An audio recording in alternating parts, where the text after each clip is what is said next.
Welcome to Game Changers with Molly Fletcher, where we take you behind the scenes with peak performers to learn what makes them tick and discover how you can apply their lessons to your life. I'm your host, Molly Fletcher.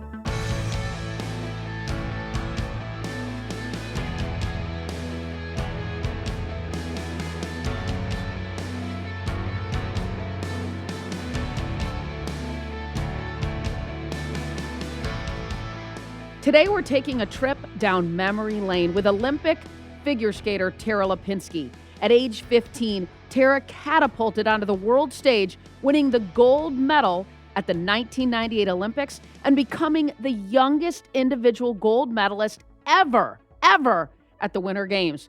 In our conversation, we talk about the sacrifice and immense discipline it takes to be elite, how to perform under pressure, and what it was like to reinvent herself after retiring from the sport.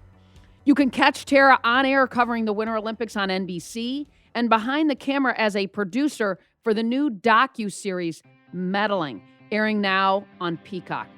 Let's go. This is my conversation with Tara Lipinski.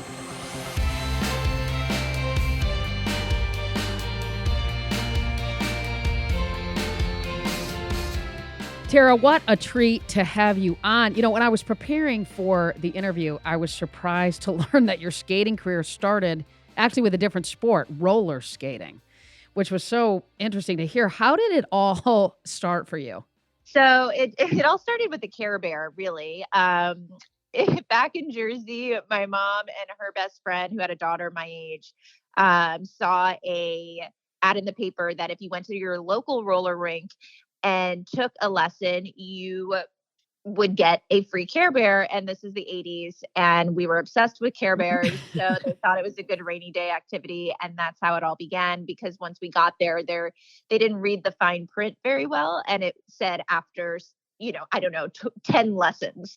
So obviously I was not going home without a Care Bear. So we came back 10 more times and then figured out that I actually loved roller skating. What role did your parents have in your career? I've read about this. I've listened to some of your, this was very interesting to me, but I'd love you to share it.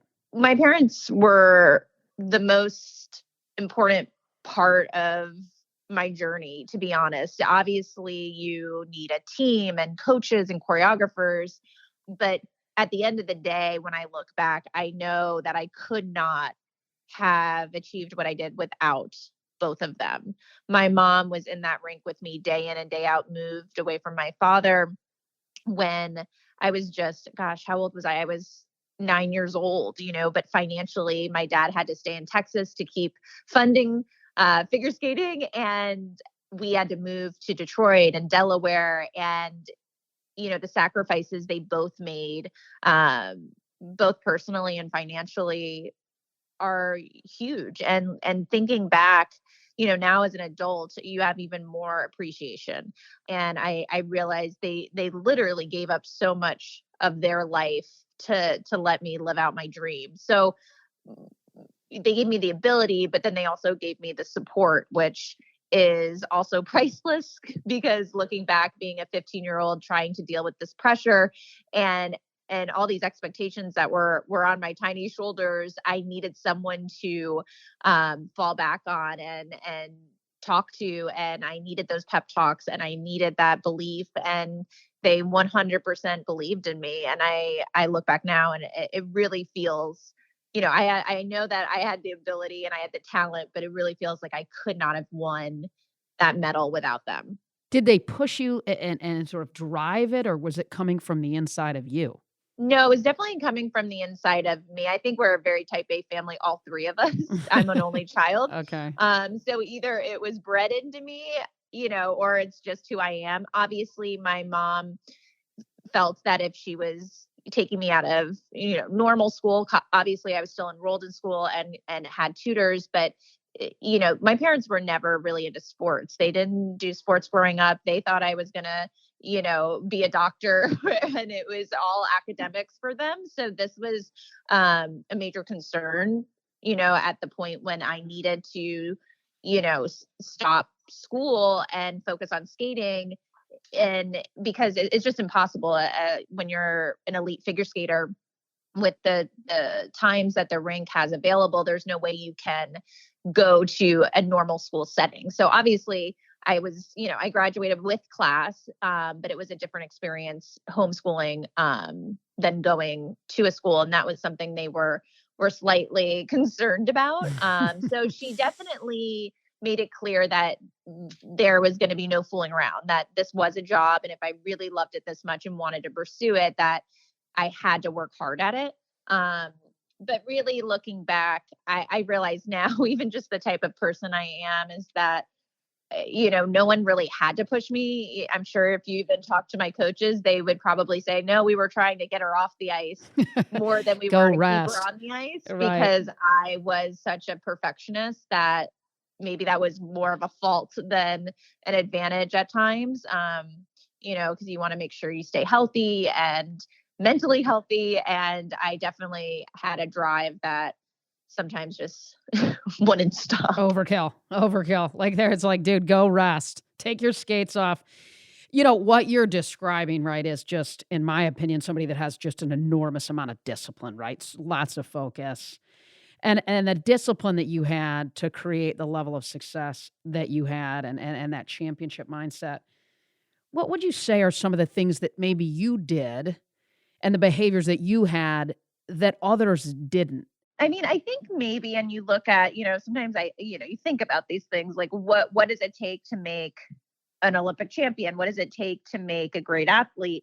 And I think that it's definitely the hard work, because I think there's maybe a few ingredients to success in a sport. And, it doesn't really always, to me, I mean, this is just my opinion, it doesn't always come down to raw talent, because I don't think I had I was definitely talented, but I don't think I had loads and loads of raw talent to fall back on, because many times I'd look at other skaters and think, how are they doing that so easily? Why does that come to them so easily? And I have to work twice as hard to get to the same spot.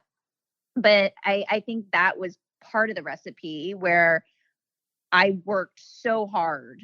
I really felt by the time I went to the Olympics that there were no regrets. It's sort of like, as an adult now, I like to work out and, keep a good workout schedule. But if you kind of look back on your month, you're like, I kind of slacked off on Monday, and I really didn't go all out on Tuesday, and I took a day off Wednesday. The craziest part is when I look back, I really don't think I can think of a time that I slacked off. And, that was years of training. So I think to have that type of motivation, drive. And like I said, I don't know if it's the most, healthy mentally for you, because, there's not a lot of breaks. But again, at the end of the day, we're doing something, close to impossible. I don't know what the percentage of people that win Olympic gold medals are, but it's not a huge percentage. So sometimes I think you have to, find that balance, and unfortunately make sacrifices. So I do think it was, putting in the hard work and knowing at the end of the day, I did all I could. And then I think, I realized this about myself. I always would doubt myself a little bit. I was never the most confident. I'd always worry ward. I'd always be thinking, oh, am I going to mess this up? And I worked with sports psychologists. And, it was really only till my second career as a broadcaster where it all clicked for me that actually I thrive under pressure. So I don't know if that's just something you're born with or something you develop or you train for. But it looking back on my athletic career, if there was not a lot at stake, I'd make a mistake. If everything was at stake and I was my most nervous and I thought that I was going to fail, I would get in the zone and not make one mistake.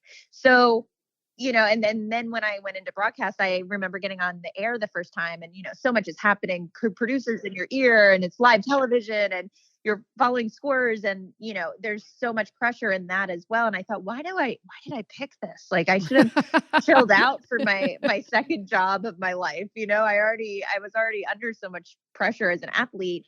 And then I realized, like, I live for that adrenaline, and that when it is live, I'm at my best.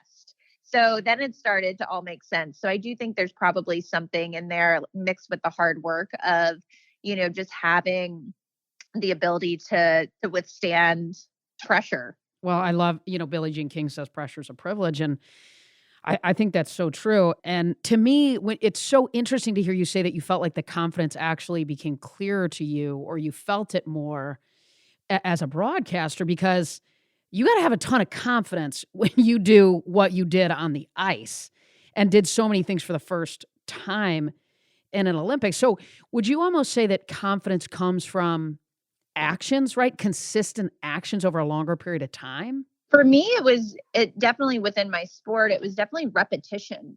Repetition for me built confidence. The more I could think back to times that I've done something, the more trust I had in both my physical and mental ability. And I think that is something I use to this day, even as a commentator. I've been doing this now for 10 years. Looking back on past experiences, it gives you that breath. You sigh it out, just knowing I've been here before, I've done this.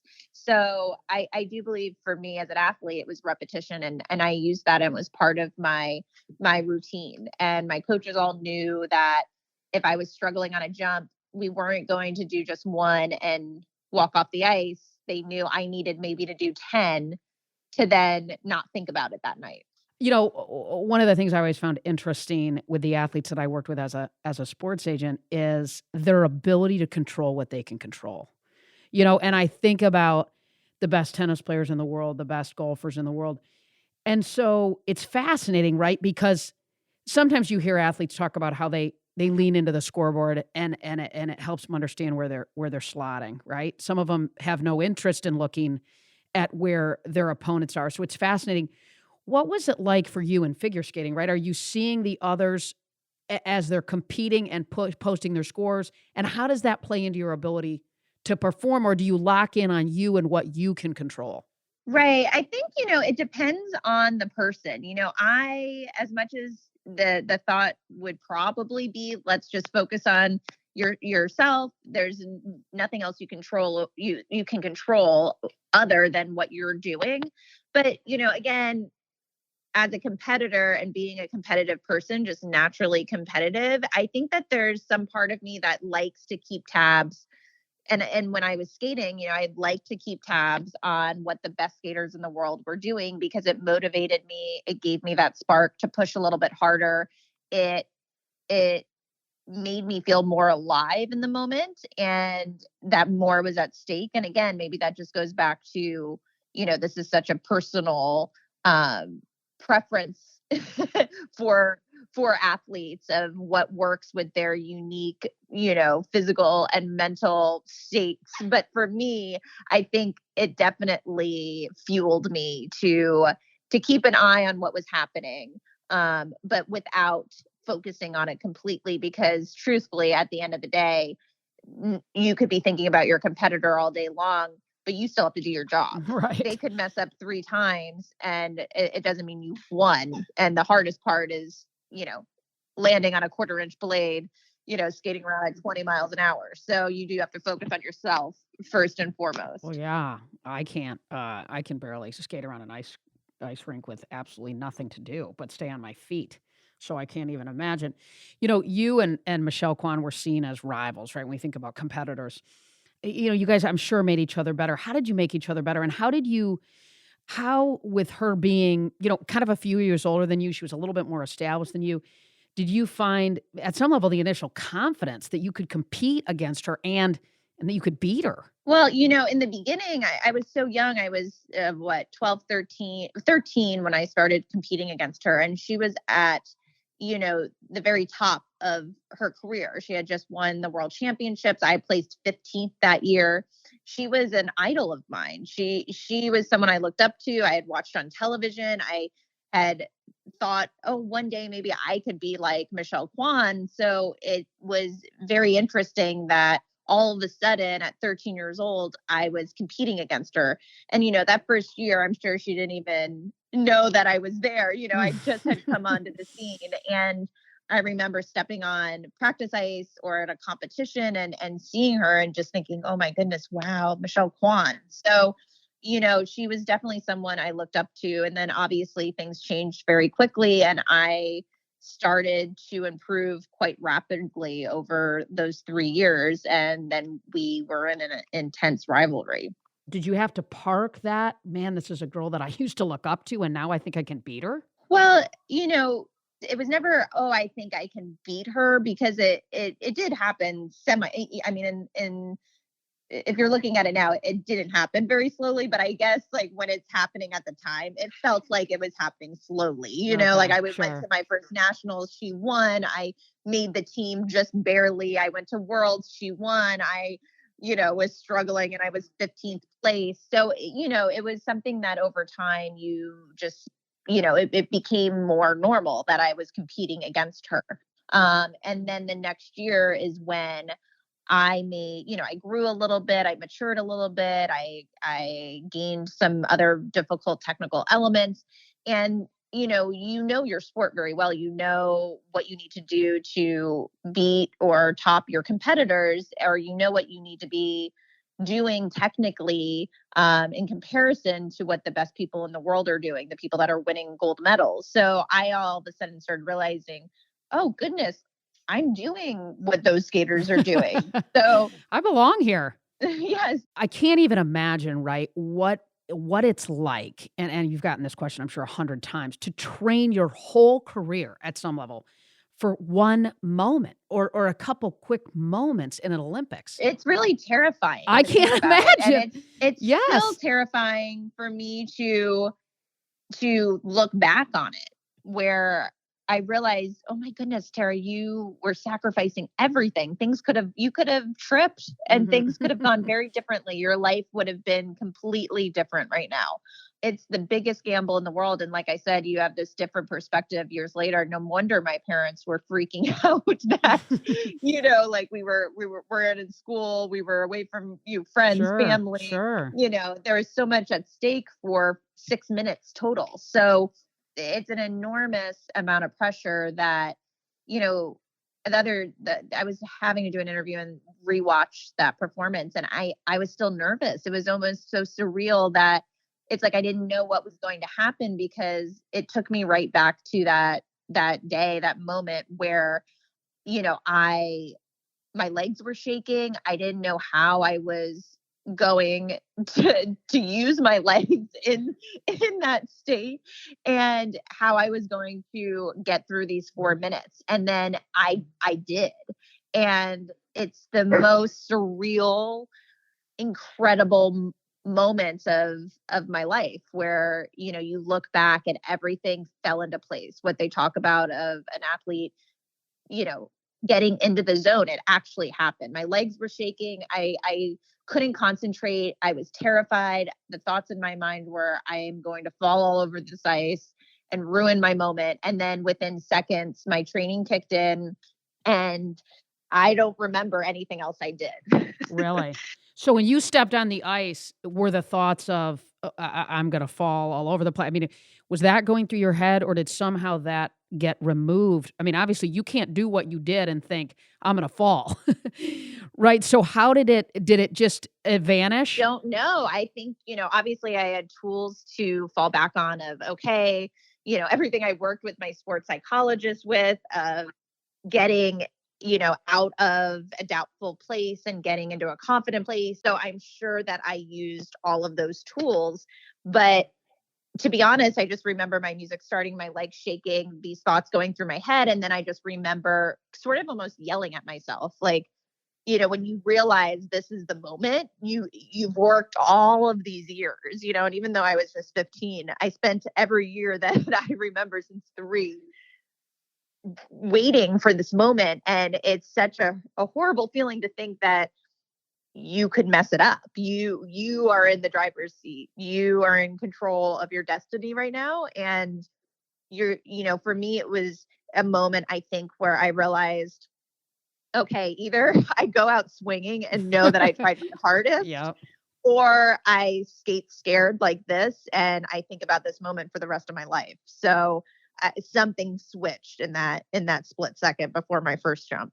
What were some of the things, I mean, you mentioned a few. Was there other things that you told yourself to shift from that doubtful mindset, that negative mindset? Well, I mean, I remember still some of the interesting things that my therapist, my sports psychologist would work with me on. Of, sometimes I would, little tricks, because obviously, the biggest concern for me was, oh, I'm going to mess up this jump I'm struggling with, or oh my goodness, I'm split seconds away from going into this jump. How do I believe that I'm going to land it? And he used a lot of distraction techniques where, sometimes he'd actually have me think of blue elephants, as silly as that Right. sounds. Right. But he's always like, Tara, the blue elephant in the room is that you're worrying about, your triple flip that you're going to mess up on. I'd rather you think about a blue elephant and that be the image in your mind than, a specific thought that would pertain to a jump. So there was like a lot of different ways we worked on it. I slept to, he would have me make tapes of the programs that I competed with and talk myself through it. Like, now you're heading into your first jump. It's going to feel so great when you land it. This is what it's going to be like. And I would sleep to these tapes on repeat. Listening to yourself. Listening to myself talk myself through the actual program step by step. Yep. Successfully. Right. So then it was just so much positive reinforcement that I was having, Well, it's so interesting to me, right? I played competitive tennis at the college level, but you think about like baseball, golf, tennis. It's not one 6-minute thing, right? I mean, if it's deuce, you got another shot, right? Like in football, you get another shot. Golf, you get another shot.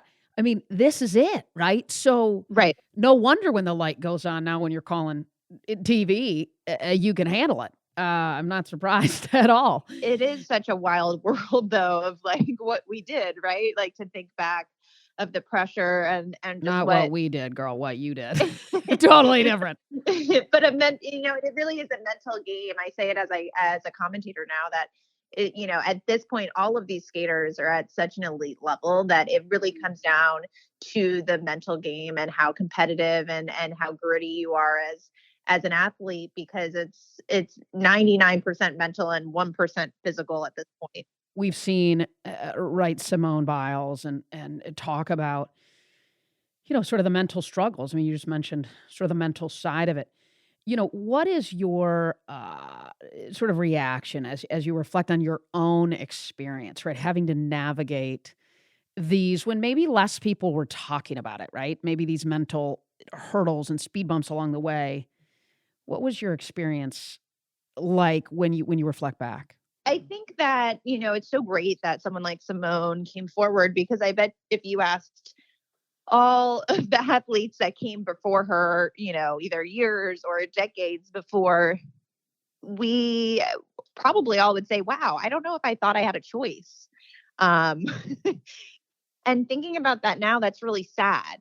I don't think I had a choice. So, thank goodness someone like Simone came around and reminded us, like, no, this is you. It's your body. It's your life. Your physical body. It's your job to keep yourself physically and mentally healthy. So just because you're an Olympic athlete and people think that you need to follow through on something doesn't actually mean you have to. And you have to want to do that or feel comfortable doing that. And I think looking back, it's, I'm sure a lot of athletes felt that, where they just didn't think they had a choice to either speak up or make a decision like Simone did. So she's, opened so many doors now for this generation of athletes and athletes to come.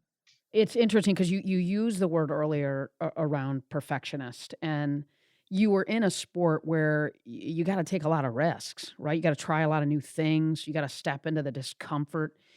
How did you manage that, right? That tightrope, if you will, of taking risks, but also inside of a person who is a perfectionist and a sport that really demands perfectionism at some level? I think at the end of the day, I always would be nervous. I'd always be scared. I'd always doubt myself. Like I said, I wasn't the most confident. But I think at the end of the day, I was born to do this. I actually craved it and loved it. And I think that's what pulled me like a magnet to it. So even, as they were calling my name and there was one part of my brain that was saying, please let me back off the ice without anyone seeing me. Like, why do I do this to myself? I hate this feeling. There was another part of me that couldn't wait for that what if, couldn't wait for the gamble, couldn't wait for that rush of adrenaline of what's going to happen.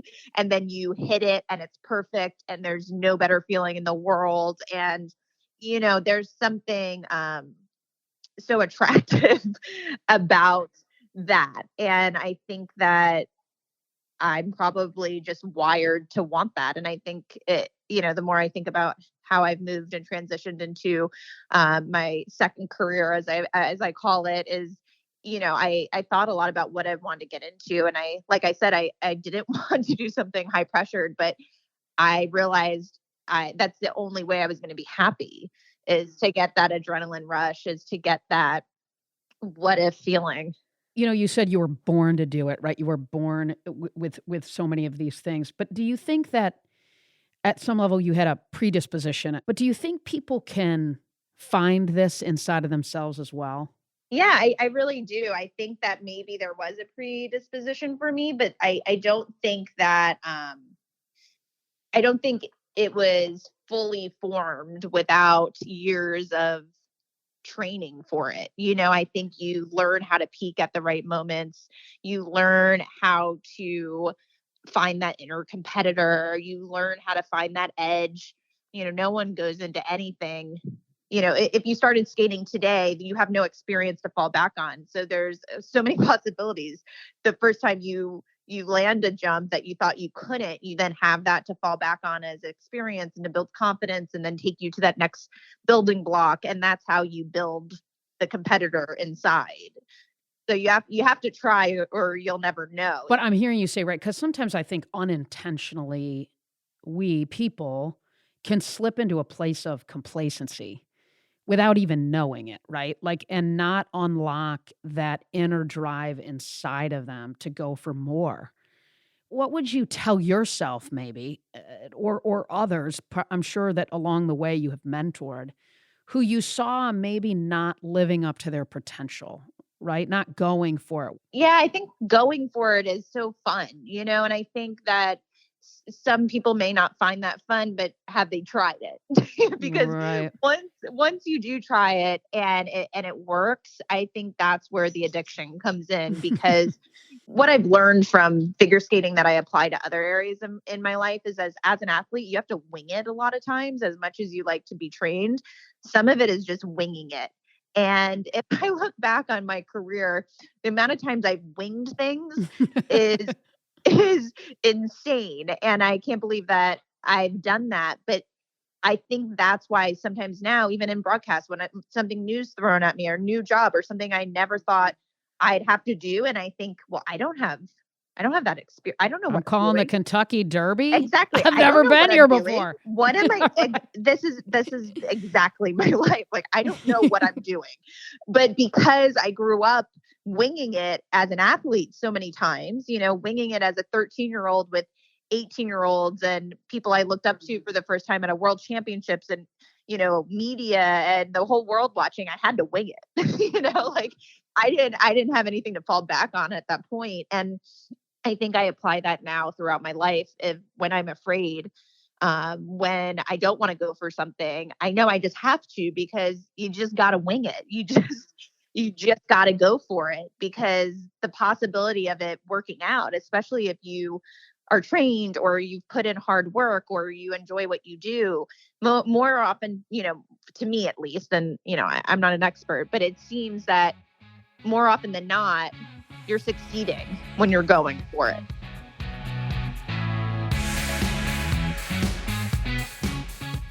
In just a second, we'll get back to the conversation. But first, I want to share some exciting news.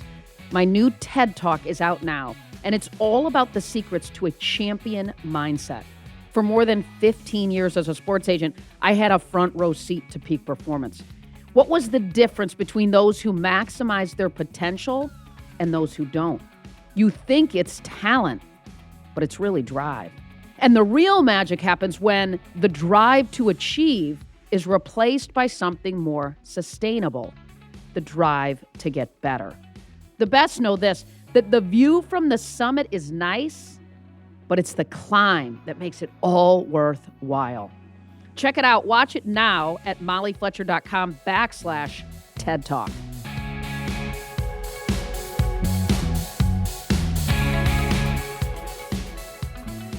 It's so refreshing to hear someone at your level, and I've heard this from other athletes too, that when you step into the fear and the discomfort and the winging it, if you will, the unknown, that you get the reps, it makes you better, you get more confident, you get more comfortable, and it makes you more comfortable doing it again and again and again. And I think it's so good for people to hear that you feel all of that fear too. Right. I feel all of it. And if anything, like I said, as a person and a type A worrywart, like I'm usually never in a comfortable space until it's over. Sure. But I still enjoy it. And, like you said, you then build confidence. But that, if I could give any advice or someone could take something from my story, it would be like, do not look at me and think that I walk into everything I do, whether it's, what I did as an athlete or any job I've ever taken. I've never just blindly gone in and thought, this is easy, I got this. Again, you talked about earlier, like, what are the keys to success? I mean, maybe that's a little bit of it. It's that you don't have it all figured out, that you aren't, the most confident in the room, but you're going to work hard for whatever you're setting your sights on. Well, and I think inside of those moments, what you described too, the key is shifting your mindset, right? Like you felt the fear, but you also said, wait a minute, I've prepped for this, I've done this, I've put in the reps, I can do this, right? Like you didn't allow that negative coach to show up. You suffocated it at some level and said, dude, I'll pick you up in 6 minutes. I got something to do. And then you did it. So that mindset shift, I think, is also key when we find ourselves in those moments, which if we're going for it a little bit in life, right, we're gonna. Exactly. And that's okay. I mean, you're 15, right? And you win a gold medal. That's insane. The youngest ever. You're 15 years old. I mean, you're on this world, literally, stage. How did you deal at that age with this instant sort of fame? Well, I think the greatest part is that my parents, I think, kept me very grounded. I feel like they were like, good job today. You won the Olympics. Okay, now what Next. So, yeah, I don't think that I ever thought that what I was doing or what I did was so out of the ordinary or incredible, even though I was really proud of my accomplishments. I think that they kept me pretty grounded. That it is funny. I think back of like, oh wow, I'm on Jay Leno and I'm doing a Barbie commercial, but oh, that's no big deal. I need to get home and do my homework. And oh, I have to train tomorrow. And oh, I'm worried about my triple flip. And my worries never really changed, and I didn't really have time to focus on the glitzy part of what was happening. Okay, so you wrap up at some level and you put your skates away, which often, particularly for somebody that did what you did at such a young age, and it was kind of all of you, all through your youth and development, it becomes who you are and your identity. And it can be difficult to set that aside and know that, hey, there's a person and a young woman and a girl inside of this that isn't, I'm not just a skater, right? That's just what I do. How did you find purpose as you stepped away from it? And how did you find your identity, if you will, away from skating? Right. I mean, I think the good part of me starting and achieving, my success at such a young age is I almost got a do-over on life in the way that I caught up with everyone else coming out of college and starting their lives and figuring out what they wanted to do. Not many Olympic athletes have that opportunity. They may be 28 when they win a gold medal, and then the transition's quite difficult, I would assume, and the transition's always difficult. But I think now more than ever, after the Michael Phelps stock, the weight of gold, you really are starting to hear about how hard it is on athletes moving away from their sport and everything they've known and finding a new identity. But I think because I was just 15, and also I skated at the height of skating's popularity after 94 Olympics and Tanya and Nancy. And there were so many opportunities that I wanted to go pro immediately. I wanted to tour with Scott Hamilton and Christy Yamaguchi, and I wanted to compete as a professional. So I made a big leap very quickly because I wanted to. And I was then presented with a full-time job, immediately, and something that I got to work at and set new goals for. And it felt like the cherry on top of the sundae after winning the Olympics. So it was a nice transition then. And I spent years touring. But then for me, the hardest time to navigate was when I decided, like, oh, do I want to keep touring? I could do this till I'm 40, or like, what else is there? All I know is skating. All my friends are figure skaters. There's really no outside life for me. I didn't go to normal school. I didn't go to prom. I didn't go to college. What do I want? And I took a year off that actually turned into 2 years. And I was still, again, grateful, and I was privileged and I'm grateful to have had the opportunities from my success to host shows and take on some acting jobs and still have some purpose and work. But I used that time to figure out what I wanted. I moved to LA where most of my work was, and I built a friend group and that, non-skating friends, Right. and went out for the first time, in my life, where I didn't have to train, 8 hours every day and never take a day off. At that point, I had not taken more than 4 days off in a row in my entire life. Like, that was the longest time I had ever been off. And it usually was for an injury or something.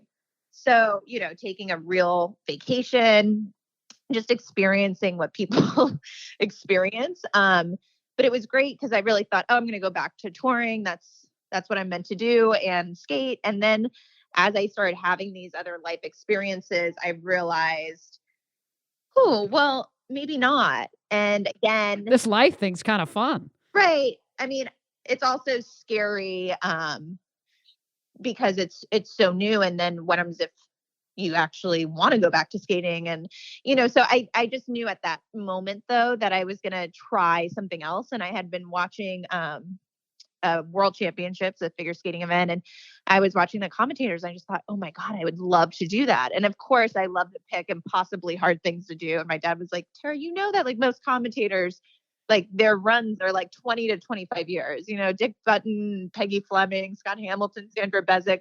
Why do you think all of a sudden you're just gonna get that job? And I was like, I know, but again, Dad, like this, why not? Me, like I've got to find something really like chance, like really risky. We got to figure it out. And I just became obsessed, and I studied tape, and I made every call I could, and I begged people to let me commentate, even if it's on the internet. And for free. I worked my way up to the point now, a decade later, I'm, living out that dream again. Sure, you are, and you're good. Oh, thank you. So, what are you working on right now? I heard you had a little fun project on the side that you had going on. Tell me about that. I always try to keep it spicy in my career, where I don't get too comfortable, where I really wanted to find a way to, I mean, obviously skating and entertainment, and that's been part of my world since I've been 12 years old. And I married someone who's a sports doc director, and he's very, very talented. And I've gotten to sort of see firsthand how creative he is on a daily basis. And, for the last few years, we talked about how fun would it be to combine forces, maybe form a production company and see where it takes us. And, over the pandemic, probably over a glass of wine, we were like, let's just do it. Let's see what we can do. Let's pitch some ideas. And we pitched an idea on the 2002 Winter Olympic in Salt Lake City, the Winter Olympic judging scandal that happened in the pairs event, because it's going to be the 20th anniversary this Olympics. And we just thought it would be really interesting to do a doc on this event and get all the characters and people that were involved 20 years later to give us their perspective now. And we got the French judge is probably what most people remember, because that night when the Russians won and everyone thought it was going to be the Canadians, the swing judge was the French judge. But it goes so much deeper than that. There were so many other players and federations and countries involved. Even a Russian mobster was involved, and we have the tapes of him on the phone with one of the skaters. And we spoke with the French judge. It was the first time she's, talked to American media in 20 years since she left Salt Lake. And it was, there was a lot of emotions there. We went to Russia, France, Canada, all during a pandemic. So a lot of quarantining, overshooting. But, talking to these people 20 years later was really eye-opening, even for someone in the sport. And this event impacted their lives so greatly, not only at the time, but also to this day. And even someone like the French judge who, openly talked about not wanting to live because of this and what happened that night. And it's just, I think, the first really deep dive into this event, into this scandal, like a very comprehensive look of what happened. And, I think at the time, what everyone knew was just on the surface. Oh, the French judge cheated. And it just goes much deeper than that. And we're able to explain what figure skating judging was like in that era and how that world worked, which, has been just the greatest journey the last year. And to be able to do it with my husband, I turn on the TV now and see Meddling up on Peacock and know that we went on this adventure together has been really fun. So it's called Meddling and it's on Peacock. That's where people can find it? Yeah, but Meddling, like, as in meddling, like the judges were meddling. Yeah, I got meddling. Right, yeah, got it. So the show's called Game Changer, so I'm going to hit you with some rapid fire questions and then one final one. Are you ready? Okay. If you had to boil your success down to 3 words, what would it be?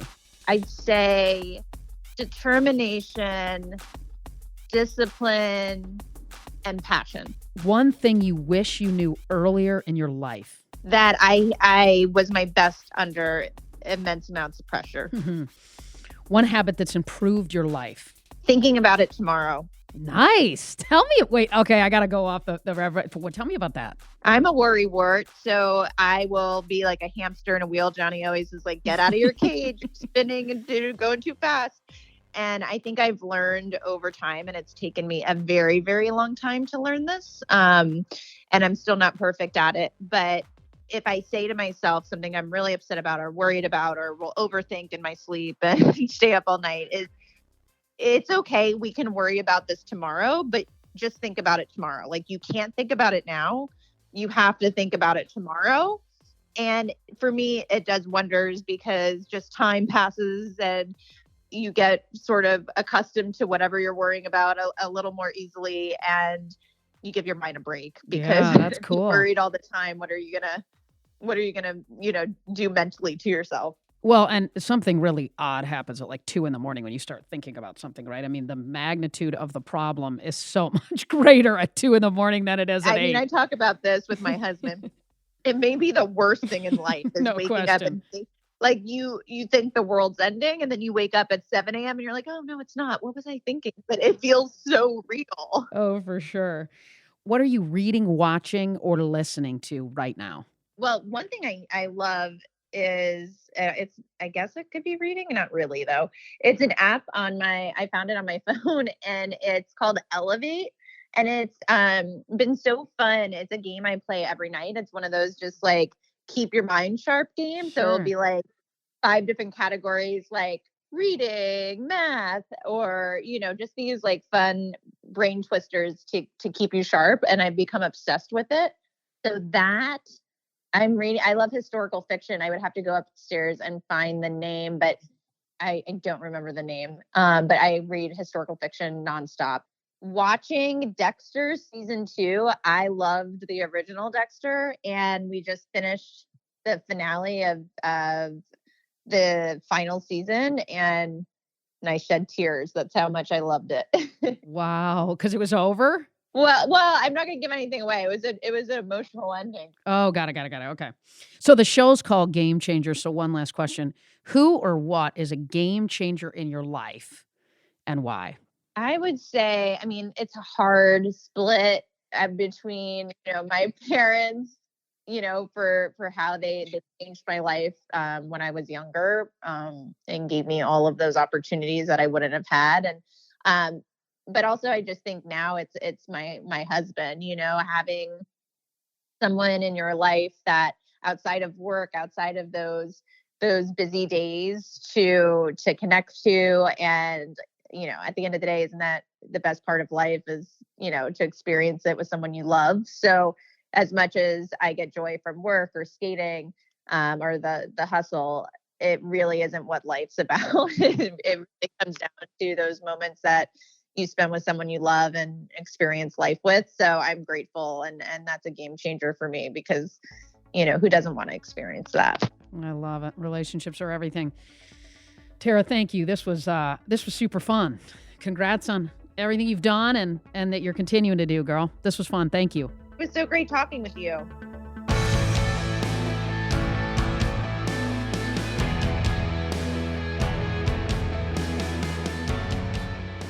Boy, what an awesome conversation with Tara. I want to just highlight a couple of my favorite takeaways from this conversation. Number one, I love how she talks about pressure is a privilege.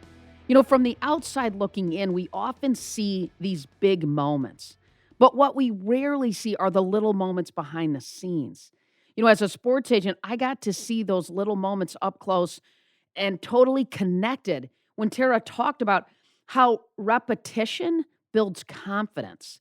It's a little bit like what the Navy SEAL mantra is, right? Under pressure, you don't rise to the occasion, you sink to the level of your training. Pressure is a privilege. Number two, it's not talent, it's drive.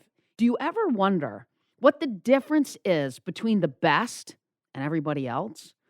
We often think it's talent, but it's really drive. People overestimate talent and underestimate drive. What are you willing to do that other people aren't is a great question to consistently ask yourself. Hearing the sacrifices that Tara made to pursue her dream really brings it to life. And then three, embrace discomfort, right? I love how candid she was about the self-doubt and fear that would sometimes fill her up before she'd go out on the ice.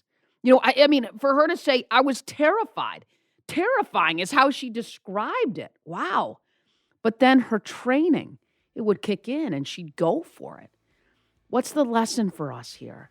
That nothing special comes from your comfort zone. When you feel that little pit in your stomach, that's when you step in. That's when you go for it.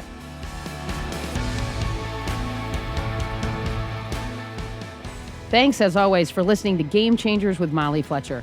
If you like the show, be sure to subscribe on Apple Podcasts. There you can listen to previous episodes and leave us a review, which helps other people find out about the show.